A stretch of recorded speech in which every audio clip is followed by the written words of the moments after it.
For 5 days in May, Britain was gripped by an epic political drama. On Sunday, I was thinking, I probably will be Prime Minister. On Monday, I was thinking, by the end of Monday, I definitely won't be Prime Minister. It's a story of three men and the tangled relations between them. I don't think Nick found him absolutely impossible. I think he found him a bit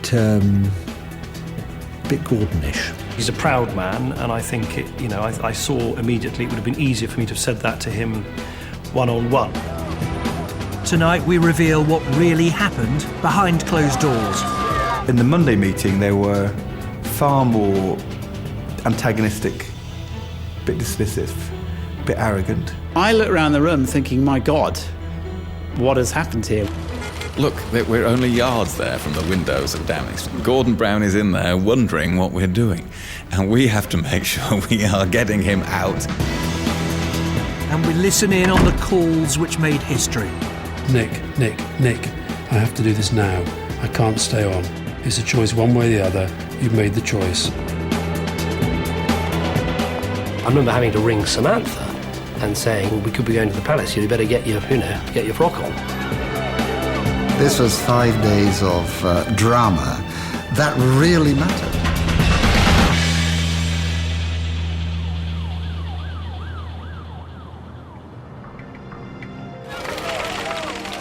.3 a.m. election night.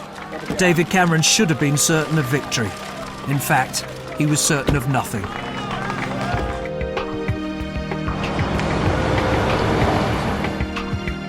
Despite 5 years trying to make his party electable and the longest recession since the war, the Tory leader arrived at party HQ knowing he'd not done enough to secure victory. It was a mixture of, obviously, you're exhausted because you've had an incredibly tough campaign. You're elated because the election's over, but just massively uncertain about what on earth is the next hours and next days going to bring.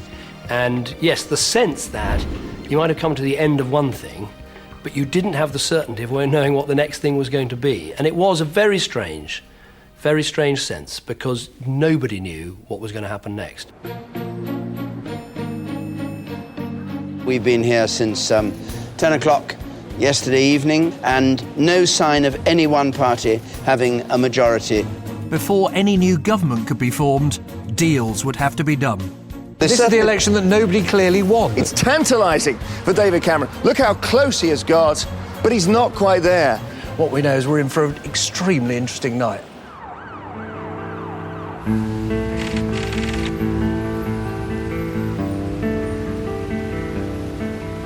We're not going to lose any more Conservative seats. This is what you couldn't see on the night. David Cameron totting up the results. A day before, his team had agreed that if they got more than 300 seats, they could form a minority government. So 306. But now, he felt differently. It was going to bed that night, or rather that morning, knowing we hadn't done enough to win outright, and starting to think through, well, what does this mean? What are the possibilities? He wasn't the only one who spent the early hours thinking about the numbers and the possibilities. Gordon Brown flew back from Edinburgh to London and soon left his allies in no doubt. He wasn't ready to accept defeat. Gordon Brown was a master of power par excellence. Gordon and the people around Gordon were determined, so far as we could, legitimately within the rules, to stay in power. We saw this as a straight and very important competition for power between us and the Conservatives. Hello, Prime Minister. Is it all finished? Good evening. It's been a very long night. There's still a long way to go. A long way to go, which he calculated could end up with him staying in Downing Street if Labour could form a coalition with the Liberal Democrats. When Gordon Brown has made up his mind that something is desirable, doable and necessary, he just goes for it. I mean, he's a great snowplower. He drives his way through. I think he genuinely felt that his, as it were, his sort of last great mission, or, the last great thing he could do for Britain was to save the country from the Conservatives. 186. The man who was the clear and unexpected loser of election night would now have to choose between Brown and Cameron. This has obviously been a disappointing night for the Liberal Democrats. We simply haven't achieved what we had hoped. Very mixed emotions. I mean, from a desperate hankering to see my children I hadn't seen for a while, desperate need for some sleep because I hadn't slept at all, and disappointment, real disappointment. But all along, a sort of a sense of, right, I've got to grit my teeth now, however tired I am, however disappointed I am that we didn't get the number of seats we wanted. There's a really big task at hand now. People deserve to know what we think, how we're going to approach this, try and do it as kind of consistently and as openly as possible. Throughout the campaign, Nick Clegg had insisted that the public were the kingmakers. Now he could no longer deny that, in fact, he was. Nick Clegg, are you going to do a deal with the Tories?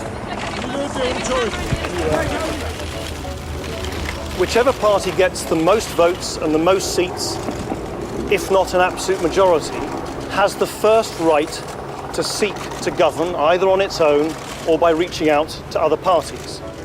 Watching him, his mentor, who, like many in his party, had spent a lifetime fighting the Tories. It occurred to me that morning that the electorate had invented an excruciating instrument of torture for the Liberal Democrats. Our hearts went one way, but the mathematics went the other. And that's absolutely right. I mean, it wasn't excruciating. If the electorate had moved 1% differently than it had, almost all those problems would have been self-resolving. On the morning after the inconclusive election night before, it was clear that voters hadn't determined who Britain's next government would be, so politicians were going to have to do it for them. Both main parties had a shot at taking power, but both risked forming governments so weak they'd be thrown out in the House of Commons and forced to call a second election. It's quite a dream for a political pundit, but for Britain's top civil servant who prepared for months for a hung parliament, it was a nightmare.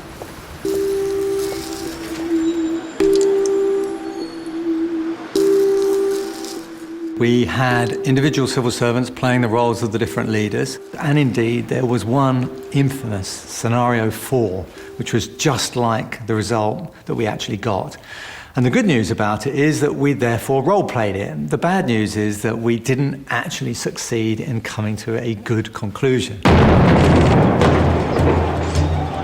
The reason that mattered was what was happening in Europe. On the streets of Athens there were riots, and Europe's governments were divided over how to stop the Greek debt crisis from spreading.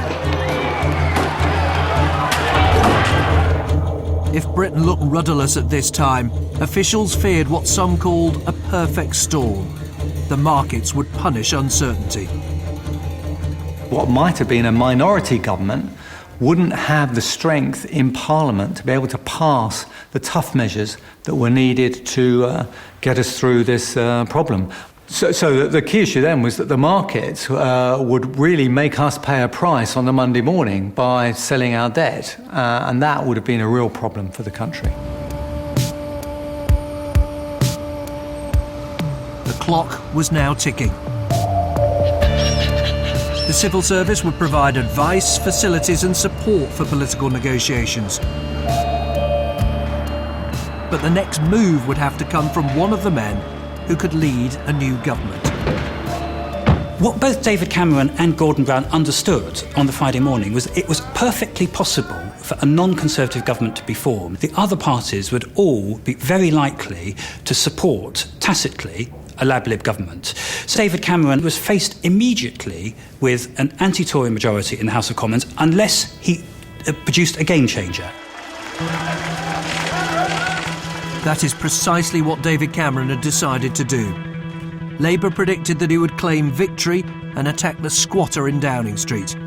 What they didn't anticipate was this. I want to make a big, open and comprehensive offer to the Liberal Democrats. I believe that we in the Conservative Party can give ground, both in the national interest and in the interest of forging an open and trusting partnership. I didn't think that we sort of did coalitions in Britain. But it's just on the morning of the election, waking up with the numbers as they were, the situation as bleak as it was for the country, it just seemed to me this is the right thing to do. Opinion in Downing Street was divided. Most close to Gordon Brown believed that the Lib Dems would never fall for Cameron's advances. They thought the Tories had made a mistake. Most, but not all. My reaction to that was what he said, how he said it, the overture he was making was actually quite impressive. I mean, it showed an openness to a sort of new politics, a sort of arch pragmatism. Others around me, including Gordon, all thought that it was a terrible mistake and showed great weakness on Cameron's part and that it was a huge strategic error.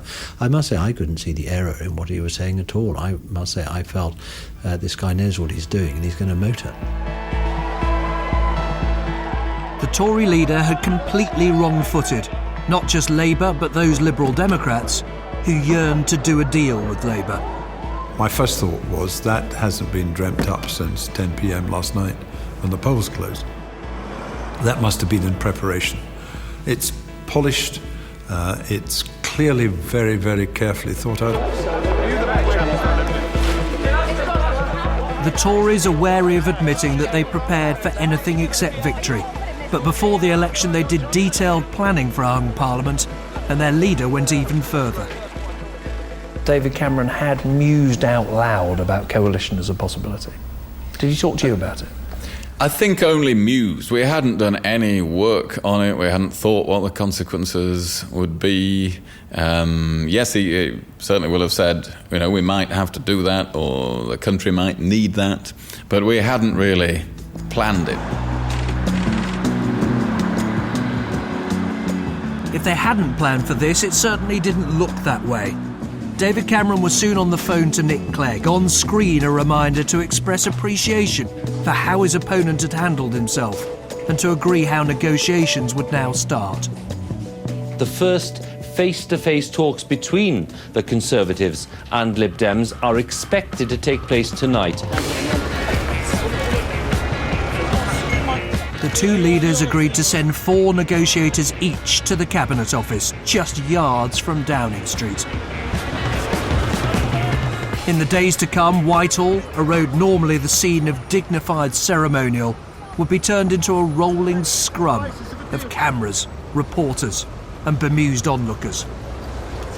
The pressure on the men who David Cameron and Nick Clegg sent into this room in the Cabinet Office was immense. After all, they'd barely slept since the election. The room was said to be stiflingly hot. And just outside were waiting not just the Cabinet Secretary, but Her Majesty's Principal Private Secretary. The 4 men on each side of the table were left in no doubt as to what was expected of them. The markets were watching, and they wanted as full an agreement as possible, and they wanted it fast. My advice to them, and of course we only facilitated, I want to get that absolutely clear, they discussed amongst themselves. I said that pace was important, but that it also, the more comprehensive the agreement, the better. In other words, a coalition was preferable to a minority government whose day-to-day survival could depend on Lib Dem votes. The Conservatives seemed to agree. And it became fairly clear fairly rapidly that there were not only areas of policy agreement, but that the Conservative team were willing to make quite real concessions. Suddenly, actually, we could form a coalition with these people, and they are acting rationally, and they too want to put the national interest first. So pretty soon it became clear that this wasn't just one of 2 options, it was actually the leading option. I could see, actually, from quite early on, when they came together, the Conservatives and the Lib Dems, and they seemed to have a very high degree of trust with each other, that it was quite possible that it would evolve the way it did. You could observe the rapport. You could observe the body language, exactly. The room they negotiated in looked out on the back of number 10. If we had a break in the negotiations, George would say, look, we're only yards there from the windows of Downing Street. This is how close we are to being able to form the government. Gordon Brown is in there wondering what we're doing. And we have to make sure we are getting him out and providing